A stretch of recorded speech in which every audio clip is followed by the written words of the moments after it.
Tā es lūkšu izklāsošos piecelties, lūdzu. Pieceļamies. Jā, es pasludinu kolhoza padomju sāle disciplināro sēdi par atklātu, lūdzu sēdieties. Tā, disciplinārās sēdes šīs dienas plānā mums ir Antons Pāvila dēls Pušmucāns. Aplieciniet, ka esat ieradies. Apliecinu, ka es, Antons Pāvila dēls Pušmucāns, esmu ieradies Nu, sēdieties, apliecinājāt jau. Paldies. Biedrenes klātesošie, lūdzu sācies stenografēt. Tagad, jā. Šodien mēs esam sapulcējušies, lai lemtu par mūsu kolēgas Antona Pavloviča likteni, viņa turpmāko dzīves gājumu, jo viņš to, diemžēl, ir diezgan sagandējis. Un šīs sēdes gaitā mēs apskatīsim, kā tieši viņš to ir spējis izdarīt. Tad, kad mūsu dižais tēvs Vladimirs Iļičs Ļeņins izvirzīja savu tezi par to, kādai jābūt ir kolhoza būtībai, viņš tajā redzēja ziedošas druvas, sārtas slaucējas, sārtvaidzes slaucējas, piemēram, jā, ganus, kas skraida pa pļavām un gana brangi noēdušos teļus un arī mājlopus no citiem sugas pārstāvjiem. Jā, to viņš redzēja, vai ne? Bet man jājautā visiem, arī jums, tā skaitā, jo sevišķi jums, faktiski, Anton Pavlovič, vai Vladimirs Iļičs bija iecerējis kolhozā redzēt izvirtības, azartspēles, dažādas dīvainas darbības ar rituālām ievirzēm, faktiski antikriticismu, ja?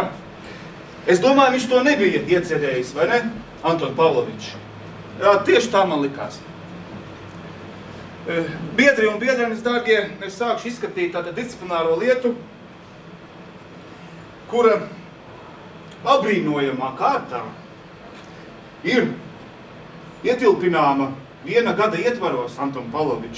Pa vienu gadu jūs esat paspējis sadarīt tik daudz, kā visi mūsu lielākie razbainieki mūsu kolhozā vēl vispār trīskārši varētu pat teikt.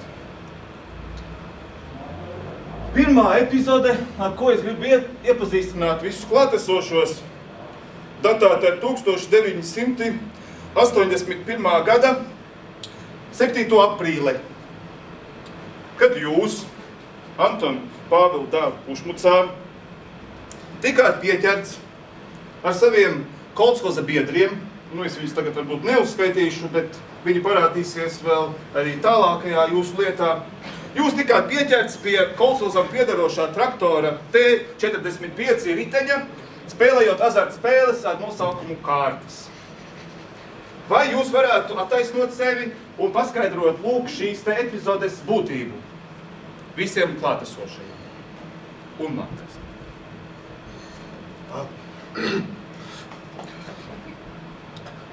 Biedri, kolhoza priekšsēdētāji. Jā, nu sāciet varbūt bez biedrošanās te daudz.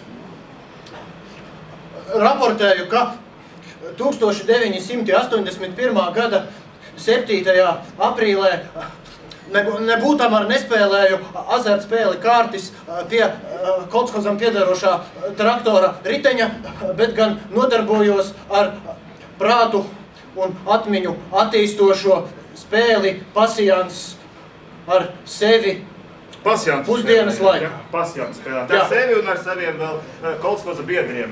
Nu, ziniet, te gan pēc apraksta neizskatās pēc pasjansa tik daudz, izskatās pēc pavisam vienkāršām cūkām, ko jūs esat tur spēlējis, ja, jo bija attiecīgi čupiņi salikta tā, un bija viena kārts bija apakšā, tā kā, nu, pēc pasjansa mums tas galīgi neizskatās, biedri Pušmucāni. Biedri priekšstādātāji raportēju, ka liku franču pasjansu iemācītu man no vecā tēva. Sēdieties vectēvu, pēc tam piesāksim par tad, kad mēs runāsim par jūsu ģenētisko samaitātību visu pauģu garumā droši vien.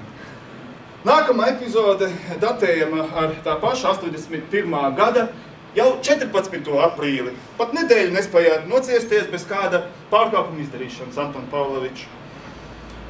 Šai epizodē mēs lasām, ka jūs tikāt fiksēts mūsu Koltshoza paju sabiedrības veikala nosaukums Zenīts. Tātad pie veikala Letes izrādījāt veikala pārdevējai veikala pārdevējai X savas savu ģenitālisko noformējumu, ja? Un tur ir ļoti plašs saraksts ar cilvēkiem, kas bija klāt mūsu biedrinēm. Kā jūs varētu komentēt šo efektu, kad jūs bijāt ar to visu ārā tur?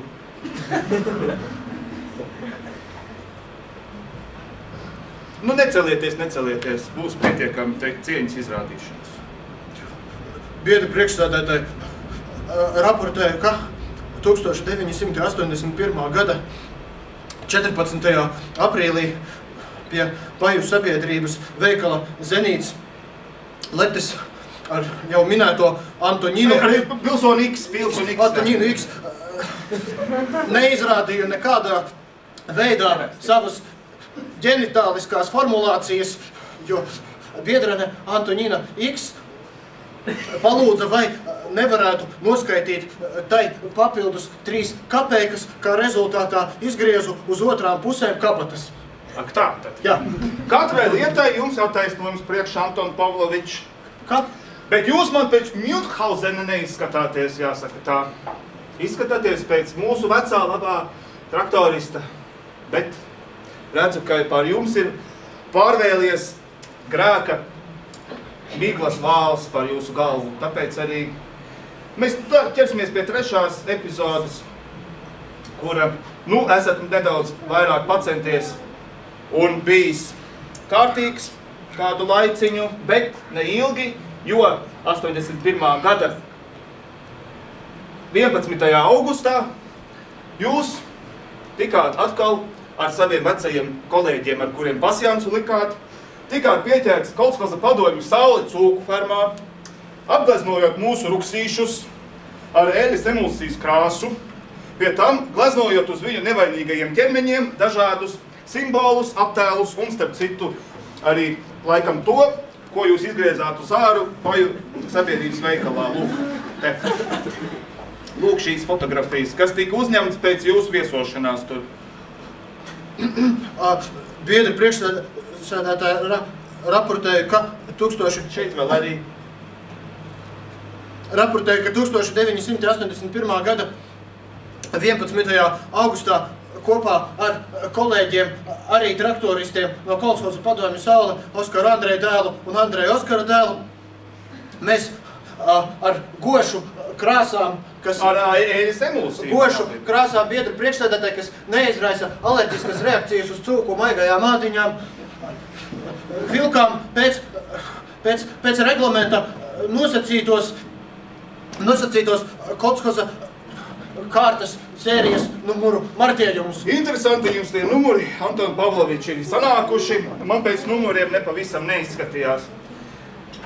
Ai, Anton Pavlovičs, apbēdināt jūs mani. Jāsaka, tad, kad jūs pirmo reizi pie mums ieradāties, nenāca neprātā, ka uz kaut ko tādu esat spējīgs. Bet, dzīve laikam pierāda pretējo, un tāpēc mēs arī nonākam pie pēdējās epizodes, kas mani faktiski satrauc visvairāk šajā visā jūsu lietā. Tā paša nelaimīgā gada, 81. gada, 22. septemberī, jūs atkal ar tiem pašiem nelaimīgiem Oskaru Andreju dēlu un Andreju Oskaru dēlu un visiem pārējiem tikāt konstatēts, ka atrodaties pie Koltshoza padomju Saule piederošajā teritorijā atrodošās kontrolakas, izpildījāt reliģiskas nozīmes rituālus, piesaucot dažādas frāzes, kuras es tagad varu citēt. Jūs piesaucāt, piemēram, kāluzu. Aha, tātad bija kaut kas iebilstams, varbūt. Pēc tam iebildīsiet.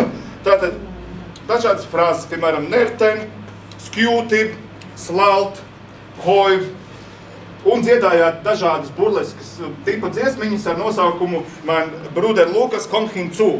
Un tas viss notika mūsu Koltshoza teritorijā. Kā jūs varētu šo te komentēt? Vai jums nav skaidra mūsu ateistiskā ievirze? Vai jums nav skaidrs tas, ka mūsu galvenajos uzdevumos ietilps 5 gadus plāna izpilde, nevis kaut kādas tur jūsu izdomātas pseido-reliģiskas izdevības, kuras jūs pie tam samaitājiet savus kolēģus ar to vēl? Kā jūs to varat komentēt? Biedri priekšsēdētāji ziņoja, ka 1981. gada septembrī reliģiskas darbības ar Antoņinu Iksu un Asju un Andriju... Pagaidiet, varbūt par lietu runājiet beidzot, ne? Kā jums tas patiktos? Kāpēc bija šādas te darbības jāveic? Kas tie par vispār tādiem tekstiem? Biedri priekšsēdētāji nezinu. Kurš tad jums liks? Zvēr pie Padomju Savienības konstitūcijas un biedra Leņina vārda. Jūs biedra Leņina vārdu neaizskariet lūdzams, ja?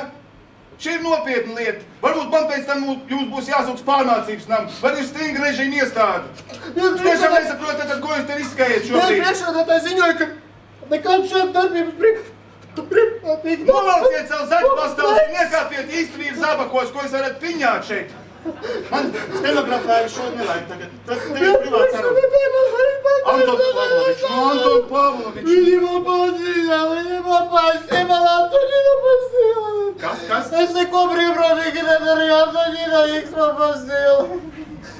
Nerakstīšu. Viņi. Biedri, vai jums tiešām šo mūsu biedru un biedreņu priekšā nav neērti te tagad kā tādam bļēvulim izrādīties? Saņemiet taču sevi. Priekšā tā raportēju, ka Labi, apsēdieties. Nesūtīsim jūs uz pārmācības namu. Mēs arī šeit pat varam būt kā pārmācības namā, ja tā padomā. Ai, Anton Pavlovič. Man sirds kā akmenis šobrīd. Un kāpēc? Ne jau tāpēc, ka es nesportotu, neievērotu veselīgu dzīvesveidu, tāpēc, ka jūs, lūk, pa kilogramam vien man uz sirds krāmējat visu ar savām izdevībām. Ārā tik skaists laiciņš, bet man te ar jums jāņemās. Labi. Pie kā... Jā, sāciet, lūdzu, atsākt, stenografēt, jā, tagad var. Un pie viena padodiet man lūdzu arī to Marks Kapitāla sējumu, jā. Es jums nedaudz pastāstīšu, varbūt mēģināšu jūs vest uz pareizā ceļa, tā teikt, ar literārām metodēm, jā? Paldies, Vēls, jā. Nē, to otru, jā. Paldies jums. Redziet, jā, Marksa Kapitāls, kāda bieza grāmata, viņa, starp citu, ir postaments visai mūsu attīstībai. Tam, ka jūs katru dienu sev māgā varat iebāzt dienišķo kukurūzas devu. Tikai viņam mēs varam būt par to pateicīgi. Anton Pavlovič, un tagad, izmantojot šo lielisko grāmatu, šo biezo izdevumu, es gribu jums teikt, ka jums nekāda vērtēt manā kolskosā nebūs! Nebūs kolskosā manā vērtēt! Atlaidiet vaļā! Laidiet vaļā! Es jums parādīšu! Es jums izmācīšu, kā uz ruksīšiem vēl savus numurus zīmes rakstīt, Anton Pavlovič!